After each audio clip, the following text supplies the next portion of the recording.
Assalamualaikum warahmatullahi wabarakatuh, teman pecinta sejarah, apa kabarnya hari ini? Mudah-mudahan dalam keadaan sehat dan selalu dalam lindungan Allah Subhanahu wa Ta'ala. Bertemu lagi dengan saya, Anissa Amisani, di program Baca Sejarah dan masih di serial kronologi sejarah tahun ke-7 hingga ke-8 Hijriah. Ada 8 peristiwa yang datang dari dunia Islam dan ada 4 peristiwa penting yang datang dari luar dunia Islam. Dari dalam dunia Islam diawali dengan Umratul Qadha, pengganti umrah tahun sebelumnya, di mana Nabi Muhammad SAW bersama para sahabat menunaikan ibadah umrah di Makkah. Yang kedua adalah Ghazwah Khaybar. Yang ketiga, kembalinya seluruh muhajirin dari negeri Abyssinia atau Habasyah pulang kepada Rasulullah SAW di Madinah. Berikutnya adalah Ghazwah Mu'tah. Dilanjutkan dengan pernikahan Nabi SAW dengan Ramlah binti Abu Sufyan radhiyallahu anha atau Ummu Habibah. Lalu berturut-turut terjadi pernikahan Nabi SAW dengan Safiyah binti Huyai bin Akhtab radhiyallahu anha, kemudian dengan Maimunah binti Harith radhiyallahu anha. Dan terakhir, peristiwa yang ke-8 adalah kematian Zainab putri Nabi SAW radhiyallahu anha. 4 peristiwa yang datang dari luar dunia Islam diawali dengan perebutan kembali Al-Quds atau Yerusalem oleh Romawi Bizantium dari tangan Persia Sasan. Dan yang kedua adalah dimulainya era emas kekaisaran Romawi Bizantium. Yang ketiga, kampanye militer Kaisar Taizong terhadap Tujuh Timur hingga 630 Masehi. Dan terakhir adalah dilantiknya Pangeran Tamura sebagai Kaisar Jonmei di Kekaisaran Jepang. Dalam buku yang menjadi sumber bacaan kita, yaitu Kelengkapan Tarikh Munawwar Khalil, peristiwa ini ada di halaman 437 dengan judul Persiapan Kaum Yahudi di Khaybar. Di video kemarin kita sudah membahas tentang latar belakang terjadinya pertempuran Khaybar, juga persiapan keberangkatan Rasulullah SAW dan kaum muslimin ke Khaybar, di mana pasukan ini berjumlah cukup besar hingga mencapai 1.600 pasukan dan dipimpin langsung oleh Rasulullah SAW. Dan ada kekhususan, yaitu tidak diperkenankannya orang-orang munafik untuk ikut serta dalam pasukan ini. Maka hari ini kita akan sampai di kisah berikutnya, yaitu persiapan kaum Yahudi di Khaybar. Persiapan Yahudi kemarin yang sudah kita bahas baru sampai di lobi-lobi ya Yahudi untuk meminta bantuan kepada kabilah-kabilah di sekitar Jazirah Arab yang tidak ikut dalam perjanjian Hudaybiyah. Karena mereka mendapatkan kabar akan keberangkatan pasukan Rasulullah SAW menuju Khaybar itu dari orang-orang munafik, khususnya Abdullah bin Ubay bin Salul yang berhasil mengirimkan suratnya dan diterima oleh para petinggi Khaybar. Dan pada masa itu penduduk Khaybar, karena Khaybar itu kan campuran ya, maksudnya bukan asli dari Khaybar saja, tetapi pindahan juga dari Bani Nadir dan Bani Qainuqa yang pada saat diusir dari Madinah, mereka banyak yang pindahnya ke Khaybar, sehingga jumlah penduduk Khaybar pada masa itu berjumlah besar. Terjadi penambahan yang cukup besar dibandingkan dengan saat Rasulullah SAW melakukan hijrah ke Madinah. Jumlah mereka 3.000 orang.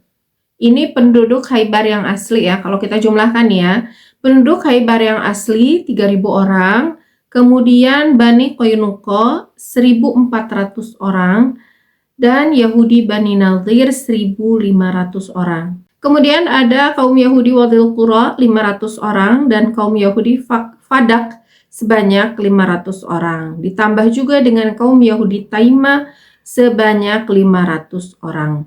Ada yang tinggal di Khaybar, terutama memang penduduk asli Khaybar, kemudian Qainuqa dan Nadir, tetapi sebagian lagi memang datang untuk membantu Khaybar menghadapi serangan dari Rasulullah SAW. Sebetulnya di antara semua penduduk ini banyak juga yang tidak setuju dengan sikap para petinggi mereka. Bahkan ada juga para petinggi yang tidak menyetujui tata cara melawan Rasulullah SAW yang keluar dari keputusan untuk menangkis serangan Rasulullah SAW juga dengan militer.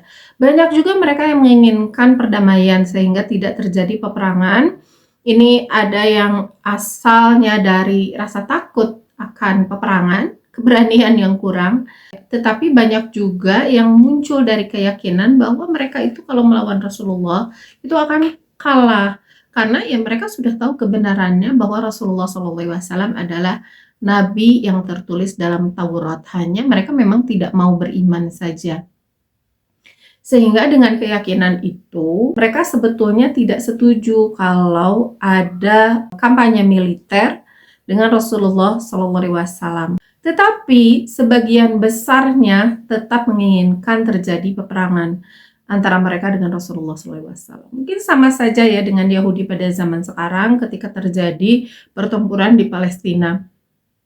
Itu kan banyak juga orang-orang Yahudi baik yang tinggal di Palestina yang mereka namanya Israel gitu, tetapi kita menyebutnya Palestina tentu saja karena Israel memang negara penjajah ya sehingga tidak kita akui. Juga yang tinggal di luar Palestina seperti di Eropa misalnya dan di Asia dan di daerah-daerah lainnya, mereka tidak menyetujui dengan sikap kaum Yahudi di Palestina yang menyerang Gaza dan tepi barat.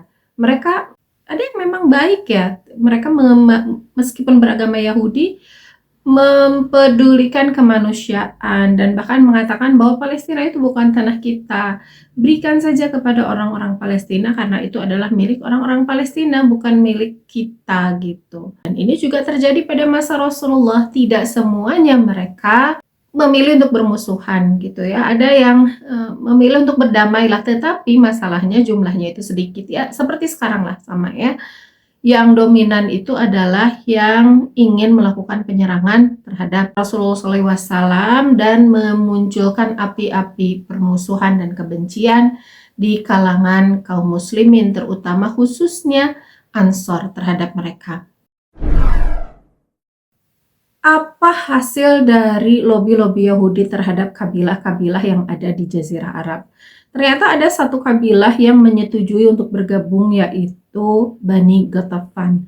Di samping memang Bani Ghatafan itu posisinya dekat dengan Khaybar ya. Mereka itu sama kejadiannya sebagaimana di Khandak, bahwa mereka siap membantu asal setengah dari penghasilan daerah tersebut diberikan kepada mereka gitu. Jadi tentara bayaran lah ya. Entah ini bayaran atau oportunis. Tetapi itu juga yang mereka katakan kepada Rasulullah SAW ketika bersiap berkhianat di Ahzab, asalkan hasil kurma Madinah itu setengahnya untuk mereka gitu. Bahkan mereka mau nurunin, udah sepertiganya gitu. Nah sekarang pun dengan Khaybar ternyata sama. Ada dua pendapat yang mengatakan bahwa mereka berhasil berangkat ke Khaybar dan memberikan bantuan kepada Khaybar. Tetapi ada juga yang mengatakan bahwa tentara mereka itu tidak sempat berangkat karena keburu dihalangi oleh tentara kaum muslimin, sehingga terhambat oleh pasukan kaum muslimin sehingga mereka tidak bisa berangkat ke Khaybar. Pasukan Yahudi di Khaybar sudah bersiap-siap, tentu saja mempersiapkan semua peralatan, mempersiapkan pasukan mereka, membuat taktik dan sudah menyimpulkan juga taktik yang akan dipilih untuk melawan kaum muslimin. Di antaranya adalah pimpinan perang itu diserahkan kepada pimpinan mereka, yaitu Salam bin Mishkan, yang memang ini adalah seorang panglima yang ulung. Kemudian anak-anak dan wanita juga barang-barang berharga itu disingkirkan dan disimpan di benteng Wattah dan Salalim. Jadi disimpan di dua benteng. Kaum perempuan, kemudian anak-anak terlindung di dua benteng tersebut beserta harta benda mereka, yaitu Wattah dan Salalim. Sementara alat-alat peperangan dan semua amunisi persiapan peperangan itu disimpan di benteng yang terpisah, yaitu benteng Naim. Sementara tentaranya berkumpul di benteng Nattah. Ini mereka langsung melakukan persiapan, kemudian barisan, kemudian pembagian batalion dan sebagainya. Dan komando juga ada di benteng Nattah. Nattah ya, komando angkatan perang juga ada di benteng Nattah, di mana Salam bin Mishkan juga juga standby di benteng Natal. Dan itulah persiapan Yahudi dalam menangkis serangan dari kaum muslimin. Kita biarkan mereka melakukan persiapan mereka ya. Kita akan kembali dulu ke pasukan Rasulullah SAW yang berangkat dari Madinah. Rasulullah SAW memilih untuk mengambil jalan yang sunyi, tidak lewat jalan utama. Meskipun kabar ini sudah diterima, jadi ini bukan serangan yang dadakan dan rahasia, tetapi ini serangan yang memang dari awal Rasulullah SAW itu beritahukan kepada para sahabat, kita akan ke Khaybar gitu ya. Dan orang munafik dilarang ikut, meskipun dengan bahasa yang berbeda ya. Ya, bahasa yang mengatakan bahwa siapa saja yang menginginkan harta, maka kali ini jangan ikut karena aku tidak akan memberikan harta rampasan perang kepada kalian. Lalu kenapa masih mengambil jalan yang sunyi, bukan jalan yang biasa dilalui orang-orang? Ini alasannya adalah untuk menjaga keselamatan kaum muslimin, karena dikhawatirkan ada serangan-serangan di tengah jalan untuk menghadang mereka datang ke Khaybar. Kemudian juga ya intinya untuk menjauhkan hal-hal yang tidak diharapkan lah, karena ini mereka akan menyerang Yahudi yang pendukungnya memang banyak, kemudian bisa saja melakukan serangan-serangan ya pendahuluan gitu di jalan, sabotase untuk menghalangi mereka dari datang ke Khaybar. Ya, ada sebuah kisah yang santai dan justru ini memberikan hikmah yang luar biasa kepada kita, yaitu kisah dari syairnya Amir bin Aqwa, di mana di tengah perjalanan itu ada seorang sahabat yang mungkin boring ya, maksudnya ini perjalanan gitu untuk mengisi waktu dan biar terasa cepat. Waktu itu mereka meminta kepada Amir bin Aqwa untuk bersyair. Wahai Amir bin Aqwa, tidakkah engkau memperdengarkan syair-syairmu kepada kami gitu ya, untuk sedikit rehat. Tapi sambil berjalan, lalu Amir bin Aqwa bersyairlah Amir bin Aqwa itu. Dan saya secara pribadi ya, dan kita juga mungkin sebagai pendengar yang menyukai sejarah gitu ya, memang syair pada masa itu ya mungkin sama dengan lagu zaman sekarang ya, dimana syair-syair itu bisa melenakan tapi bisa juga memberi semangat gitu, bisa menjauhkan dari mengingat Allah, tetapi justru bisa juga di satu sisi menambah ingat kepada Allah Subhanahu wa taala. Syair itu berbunyi, "Ya Allah, jika tidak karena Engkau, tidak akan kami memperoleh petunjuk, tidak akan kami mengeluarkan sedekah, dan tidak akan kami mengerjakan sholat. Maka ampunilah oleh Engkau tebusan kami untuk Engkau, apa yang telah kami baktikan, dan jatuhkanlah oleh Engkau ketentraman atas kami. Tetapkanlah oleh Engkau telapak kaki kami, jika kami bertempur dengan musuh. Karena sesungguhnya kami, apabila dipanggil kepada kebenaran, tentu kami akan datang. Dengan panggilan itu, mereka meminta bantuan kepada kami." Dan syair-syair ini ditulis berdasarkan riwayat Bukhari dalam Sahihnya yang termaktub di kitab Al-Maghazi. Dan menurut yang lain, syair di atas diriwayatkan oleh Ibnu Hisham dan lainnya. Agak berlainan lafalnya, tetapi intinya sama seperti itu syairnya. Lalu mendengar syair itu, Rasulullah SAW bertanya, "Siapa yang menuntun kendaraan itu?" Lalu para sahabat menyahut, "Amir bin Aqwa, wahai Rasulullah." Mendengar jawaban itu, Nabi SAW mengucapkan, "Semoga Allah melimpahkan rahmat kepadanya." Tapi dalam riwayat lain juga ada yang mengatakan bahwa ya ketika ditanya, yang menjawab itu bukan para sahabat tetapi Amir bin Aqwa sendiri. Ketika ditanya, "Itu siapa?" Lalu Amir bin Aqwa menjawab, "Saya ya Rasulullah." Sehingga doanya pun, "Semoga Allah melimpahkan rahmat kepadamu." Dan mendengar percakapan itu, Umar bin Khattab menimpali, "Itu pasti wahai Rasulullah."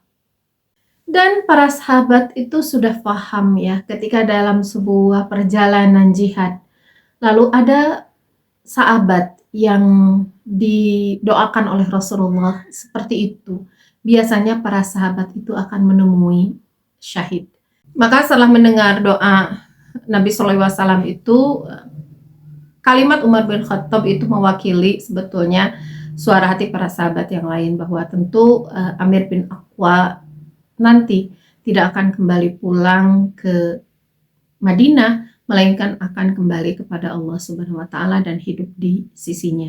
Dan ini adalah doa yang baik dari Rasulullah SAW untuk sahabat, karena para sahabat radhiyallahu anhum pergi ke Khaybar itu bukan menginginkan tujuannya itu bukan hidup ya, tetapi mereka memang siap untuk syahid. Syahid itu bukan mati, makanya saya kalau mengatakan mati itu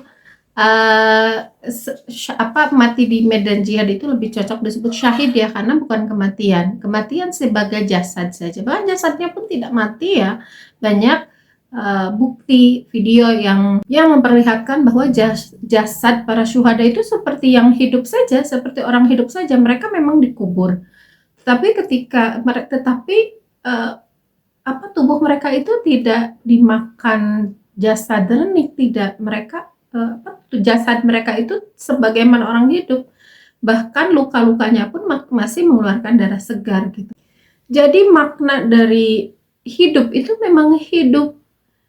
Hanya mereka tidak bisa menjawab saja pertanyaan kita gitu ya, tidak bisa mereaksi kita, tetapi sejatinya mereka adalah hidup di sisi Allah Subhanahu wa taala, dan doa ini menjadi doa yang diharapkan sebetulnya oleh para sahabat. Apalagi setelah setelah informasi pengumuman ya yang diberikan oleh Rasulullah SAW sebelum keberangkatan, bahwa untuk kalian nih, niatkan betul-betul bahwa berjihad untuk Allah, bukan untuk harta rampasan, karena harta rampasan tidak akan aku berikan. Itu sudah diumumkan oleh Rasulullah sejak awal. Sehingga memang yang berangkat ke Khaybar itu adalah orang-orang yang betul-betul terpercaya keimanannya, dan bukan hanya terpercaya tetapi kuat keimanannya. Keimanan yang sangat-sangat kuat. Dan ini kisah yang sebetulnya kisah yang ringan tetapi memiliki makna yang sangat dalam, bukan hanya untuk para sahabat di masa itu. Jadi setelah peristiwa itu para sahabat diem-dieman tuh, jadi meresapi doa Rasulullah SAW, kemudian meresapi syair dari calon syuhada Amir bin Aqwa. Tibalah Rasulullah SAW dan para sahabat, tentara kaum muslimin, di suatu tempat yang tidak jauh dari Khaybar. Lalu mereka diminta oleh Rasulullah SAW untuk berdiam dan bersiap di lokasi tersebut.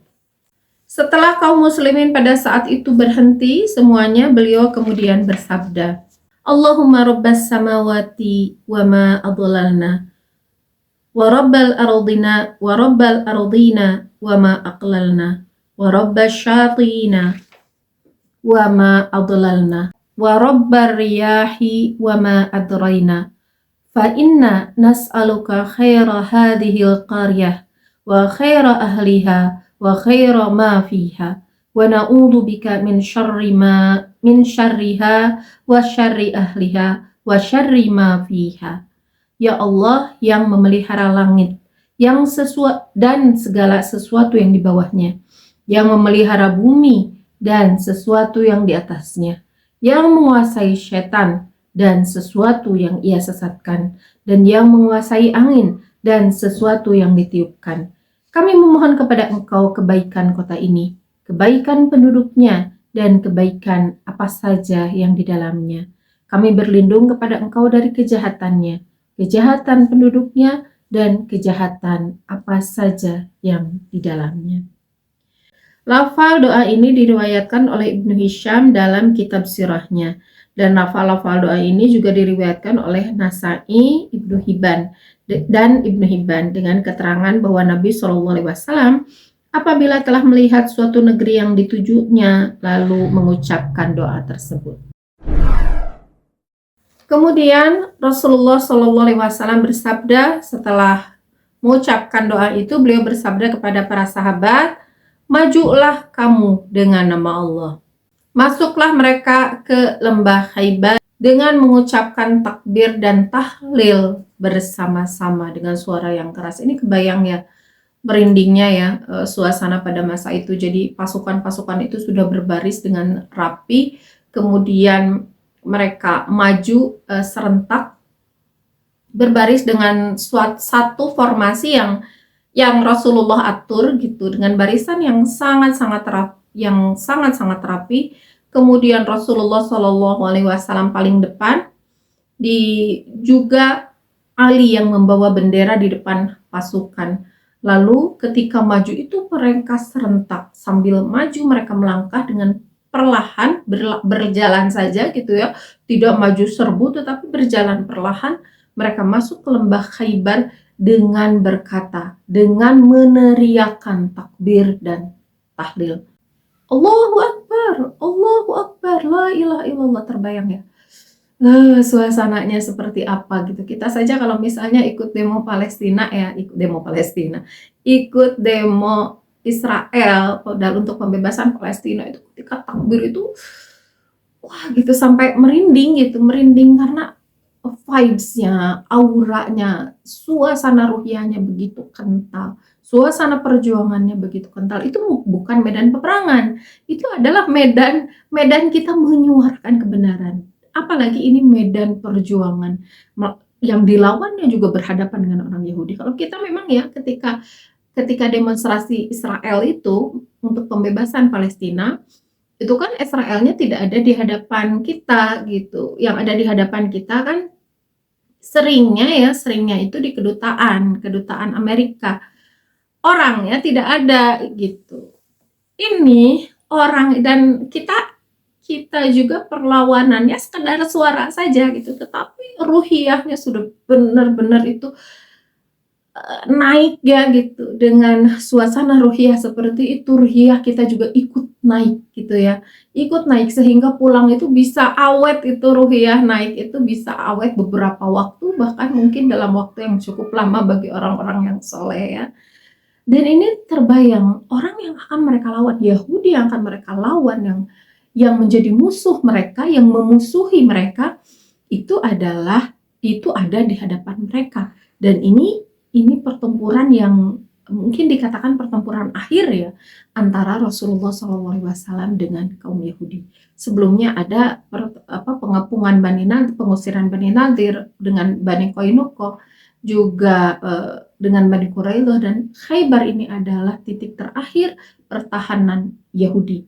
Sebetulnya kalau Yahudinya mereka tidak mengganggu, apalagi memobilisasi massa untuk menyerang Madinah, itu tidak akan diapa-apain. Tetapi ini udah berkali-kali, sehingga sudah tidak bisa didiamkan lagi. Kalau didiamkan lagi, bukan hanya bahaya terhadap jiwa kaum muslimin, tetapi berbahaya untuk agama Islam. Dan karena saking semangatnya gitu ya, sampai riuh rendah itu Rasulullah itu agak meredam gitu. Jangan sampai terlalu seperti itu, karena kalian itu berdoa bukan pada yang tuli gitu ya. Ini bukan tidak boleh berteriak, tetapi teriakan mereka itu sangat-sangat bersemangat ya, sangat-sangat bersemangat karena ruhiyah mereka sangat tinggi. Wah, mereka bersemangat gitu untuk maju ke medan perang. Dan Rasulullah SAW meminta sedang-sedang saja, biasa sajalah gitu berteriaknya, jangan sampai terlalu semangat, jangan sampai terlalu keras teriakan tersebut. Beliau bersabda, hendaklah kamu mengasihi dirimu sendiri, karena sesungguhnya kamu tidak berseru atau bermohon kepada yang tuli dan tidak pula kepada yang hadir, tetapi sesungguhnya kamu itu berseru kepada yang mendengar dan yang dekat, dia beserta kamu. Ini pelajaran buat kita. Semangat itu boleh, tetapi ya proporsional gitu ya.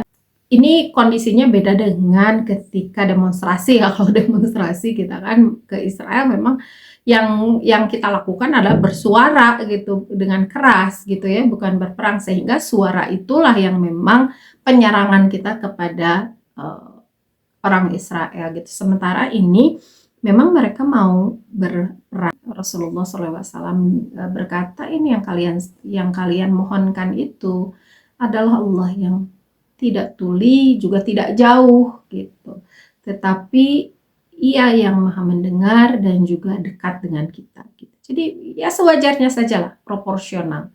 Nanti malah suaranya habis gitu ya. Atau kalau kita mau menerapkan ke jihad kita zaman sekarang dengan berdemonstrasi melawan Israel, ya kita berteriak ketika diminta oleh korlap ya berteriak. Tetapi jangan terus-terusan teriak ketika disuruh diam gitu. Apalagi kalau sedang orasi gitu ya, disuruh diam. Ketika kalau oleh oratornya diminta untuk teriak, ya barulah kita teriak. Dan teman-teman pecinta sejarah, saya percaya ya Anda semua ikut juga ya dalam kegiatan seperti itu bukan untuk orang lain sebetulnya, itu untuk diri kita sendiri, untuk menentukan keberpihakan kita ada di mana kita ini ketika semua itu terjadi gitu ya. Atau yang Anda belum bisa untuk ikut gitu ya, alhamdulillah sekarang sudah terjadi gencatan senjata, ya jangan berharap ada lagi, tetap berharap gencatan senjata itu berlaku lama dan justru berakhir dengan kemerdekaan Palestina ya. Jangan berharap ada lagi sehingga saya mau demo lagi, ternyata ruhiyahnya seperti itu gitu, imbasnya kepada diri kita nggak perlu. Ada banyak cara lain bagi kita untuk melawan kejahatan orang-orang Yahudi ya, selain dengan berdemonstrasi. Teman pecinta sejarah, hari ini 2 judul saja ya yang disampaikan, yaitu tentang persiapan Yahudi di Khaybar, juga keberangkatan atau perjalanan kaum muslimin menuju Khaybar. Di pertemuan esok insya Allah kita akan sampai di judul tibanya tentara Islam di Khaybar.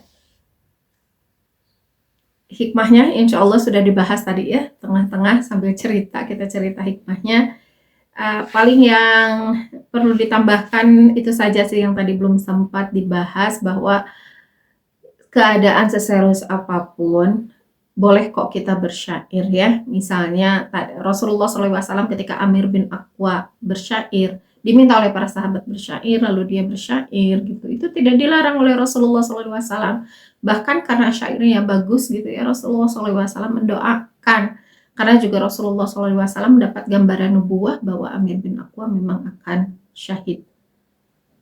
Tetapi intinya ketika keadaan serius pun jangan terlalu dibawa bukan dibawa santai, tetapi untuk supaya tidak tegang, ada syairnya itu diperbolehkan selama memang tidak mengurangi keimanan kita, tetapi justru menambah iman kita, jadi hiburannya itu hiburan yang memang menambah keimanan kita kepada Allah Subhanahu wa Ta'ala gitu ya.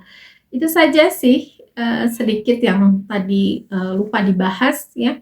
Jadi ketika kita belajar sambil mendengarkan sholawat gitu ya, sambil mendengarkan lagu-lagu yang Islami, ya itu mangga saja gitu ya bagi Anda yang membolehkan musik. Yang tidak membolehkan musik juga kan ada lagu-lagu atau syair-syair Islami yang tanpa musik gitu ya, dan itu dipersilahkan oleh Rasulullah SAW meskipun kita dalam keadaan serius gitu ya.